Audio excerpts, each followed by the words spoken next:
మీరు ఇచ్చిన సందేశాన్ని తప్పకుండా మనమంతా ఆచరణ పెడుతూ ఈ సమావేశాన్ని ఉద్దేశించి సంగీరు సత్యం పూసల పోరాట హక్కుల సమితి గారు మాట్లాడాల్సిందిగా కోరుతున్నాను. జాంబవంతుడు మన ముత్తాత మనందరికీ సాంస్కృతికంగా వారసుడిగా నిలబడ్డ జాంబవంతుడు ఇచ్చిన నిర్వచనం ప్రకారం ఈ భూమి మీద ఉన్నటువంటి ప్రతి సహజ వనరు ప్రతి బిడ్డకు చెందాలని వాళ్ళ ఆదివాసుల్ని మమేకమవుతున్నాడు. చాలా ప్రాంతాలలో నేను వీడియో చూస్తున్నా, అక్కడ గోండు ప్రజలు ఉంటారు. ఆ ప్రజలకు మన తెలుగు మనం మాట్లాడినంత స్పష్టత రాదు. ఆ ప్రజలు కానీ విశాలంగా చెప్తున్నారు. చాలా మందికి వారి యొక్క సందేశం ఎంతవరకు అర్థమైందేమో కానీ శరీరం యొక్క కదలిక ద్వారా వాళ్ళు గ్రహిస్తున్నారు. ఓహో, ఈ పెద్ద మనిషి మన జీవితంలో ఏదో మళ్ళీ ఒక కుటుంబం లాగా మార్పు తీసుకురావడానికి వచ్చినారని ఆశిస్తున్నారు. సాధించుకున్న తెలంగాణలో భూములను అందరికీ సమానంగా పంచాలి. నేను కొంచెం ఆశాజీవి. ఇందాక పెద్దలు మాట్లాడుతూ విభజన మాటలు కాకుండా కలిపి సమైక్యత సమర్థత పెంచడం కోసం పనిచేయాలన్నారు అక్క గారు మాట్లాడుతూ. అది చాలా మంచి సూచన. మనం ఎవరు ఏ దాని కల్పన పుడతామో మన చేతిలో లేదు. సహజ సిద్ధంగా ప్రకృతి సిద్ధంగా జరిగేటువంటి ఒక యాదృచ్ఛిక సంఘటన. అంత మాత్రం చేత పుట్టిన తర్వాత ఏ ఆలోచన కేంద్రంగా మనం బతుకుతున్నాం అనేదే ప్రధానం. అందుకనే తెలంగాణలో బీసీ, ఎస్సీ, ఎస్టీ, జేఎస్సీ అనేది పుట్టుకకు అగ్రకులాలకు పుట్టిన ఏ సోదరికి ఏ సోదరి మనకి వ్యతిరేకం కాదు. కానీ మీరు ఆధిపత్యాన్ని ఆలంబన చేసుకొని మా మీద హింస చేయాలనుకుంటే, మా మీద దోపిడీ చేయాలనుకుంటే, మా మీద ఆధిపత్యం చేయాలనుకుంటే సహించేది లేదని మాత్రమే చెప్పదలుచుకున్నాం. కలిసి వస్తారా రండి. తెలంగాణ కోసం మేమంతా మీతో ఎట్లా కలిసినాము, ఇవాళ సామాజిక తెలంగాణ కోసం రెడ్లు, రావులు, బ్రాహ్మణులు, వైశ్యులు, ఇతర ప్రజారాశులంతా కూడా విశారదను బాటలో నడవడానికి మానసికంగా సిద్ధం కావాలని చెప్పడం కోసమే ఈ జేఏసీ ఏర్పాటు చేస్తున్నారు. ఎందుకు విశారదన్? కొంచెం క్లారిటీ ఇవ్వడం కోసం ప్రయత్నం చేస్తున్నారు. ఎందుకు డాక్టర్ విశారదన్? భారతదేశం కులాల సమాజం. కులాల సమాజంలో అట్టడుగు వర్గాల నుంచి వచ్చినటువంటి నాయకత్వం కింద అన్ని వర్గాలు పనిచేసేటువంటి ఒక ప్రజాస్వామిక సంస్కృతిని ఇప్పటికైనా ఈ సమాజం అలవర్చుకోవాలి. భారతదేశమే కాదు, రష్యాకు విప్లవం వచ్చిన తర్వాత, కార్ల్ మార్క్స్ యొక్క సిద్ధాంతం యొక్క ప్రభావం తర్వాత 1917లో రష్యాలో జార్ చక్రవర్తులను ఓడించి అక్కడ విప్లవం వచ్చింది.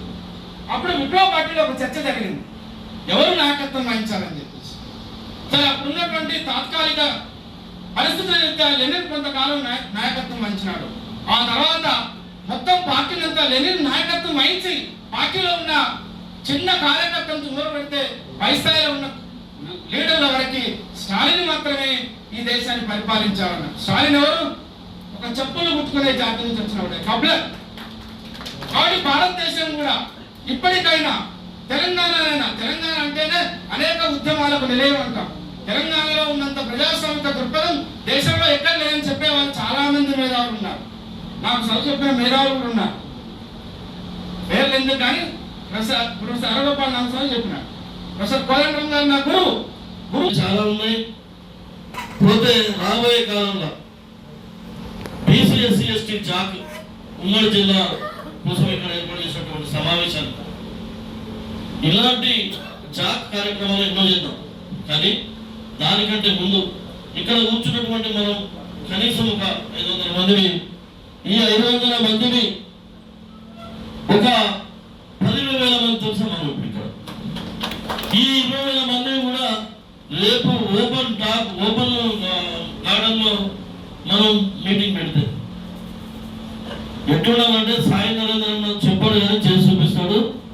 సాయి నరేంద్ర పెద్ద మీటింగ్ పెడదాం, చాలా పెద్ద మీటింగ్ పెడతాం. అందరం కూడా శ్రమిస్తాం. నిజంగా కూడా బీసీ, ఎస్సీ, ఎస్టీలో వెనుకబడి లేవు, ధైర్యం ఉన్నాం, డబ్బులు సంపాదించాం, అన్నిట్లలో ఉన్నాం. కానీ మనం కలుసుకోవడం అనేది గొప్ప విషయం. ఈ కలయికే గొప్పగా రాజ్యాన్ని సాధించే దిశగా పోతామని ఆశిస్తున్నాను. సమావేశం అందరూ కూడా ధన్యవాదాలు.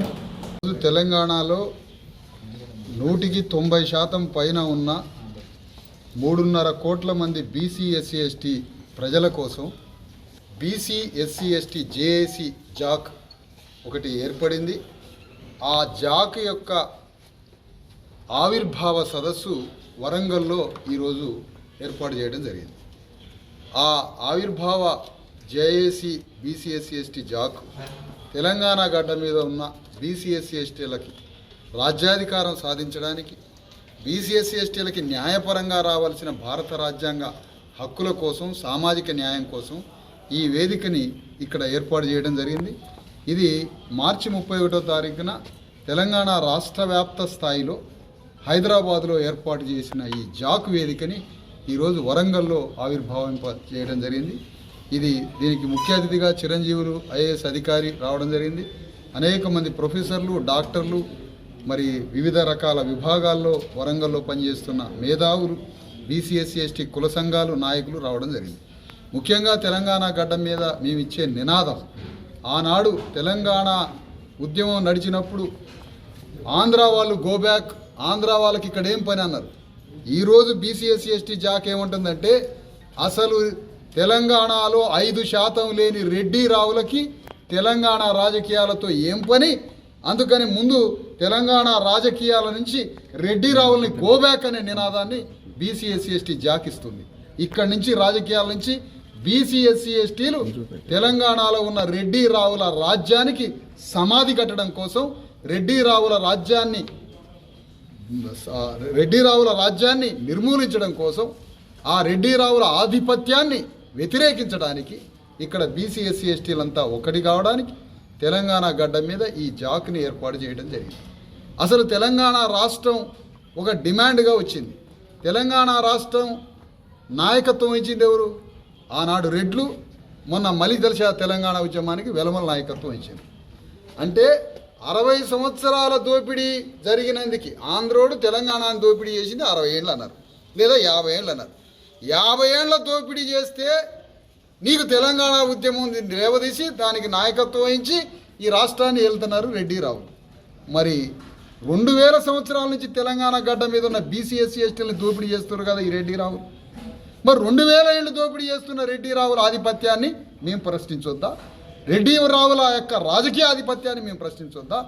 మాకు భూములు లేకుండా, సంపద లేకుండా, రాజ్యం లేకుండా వెట్టి చాకిరితో మా తాతలు, అయ్యలు, బానిసలు తరతరాలుగా, యుగయుగాలుగా, దశాబ్దాలుగా, శతాబ్దాలుగా, యుగయుగాలుగా ఈ భూస్వాముల దగ్గర పనిచేసినటువంటి బీసీఎస్సీ ఎస్టీలు ఈరోజు రాజ్యాంగం ద్వారా చదువుకొని ఒక్కటై ఈరోజు విద్యావంతులం అంతా కలిసి మేము తెలంగాణ గడ్డని పరిపాలిస్తాం, సామాజిక న్యాయాన్ని సాధిస్తాం, రాజ్యాధికారాన్ని సాధిస్తాం, ఈ రెడ్డి రావుల ఆధిపత్యాన్ని వ్యతిరేకించి స్వతంత్రంగా సొంత కాళ్ళ మీద తెలంగాణ గడ్డాన్ని ఏలుకుంటామని ఈరోజు మేధావులుగా ఒక్కటై ఈరోజు జాక్ని ఏర్పాటు చేయడం జరిగింది. అది కొద్దిసేపట్లో వరంగల్ ఉమ్మడి జిల్లాకి, వరంగల్ జిల్లాకి ఒక జేఏసీ కోఆర్డినేషన్ కమిటీ ఏర్పాటు చేస్తాం.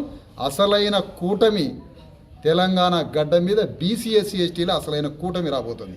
ఇది రాజకీయ కూటమిగా కూడా రేపు ఏర్పడబోతుందని ఈ సందర్భంగా ప్రకటిస్తున్నాం. ఇక ఏరే కూటములు లేవు, బీసీఎస్సీ ఎస్టీలదే కలిపి ఒక కూటమి. అదే రేపు తెలంగాణ గడ్డ మీద రాజకీయాలు చేయడానికి, ఈ అగ్రకుల ఆధిపత్యాన్ని వ్యతిరేకించి బీసీఎస్సీ ఎస్టీల రాజ్యాన్ని సాధించడానికి రాబోతుంది ఈ జేఏసీ. ఈరోజు ఫాతిమా నగర్ వైష్ణవి గ్రాండ్ హోటల్లో బీసీఎస్సీ ఎస్టీ మహా ఉద్యమంగా జాక్ ఏర్పాటు చేసుకున్నాం. ఈ జాకులో అందరూ కూడా బీసీఎస్సీ ఎస్టీలు అందరూ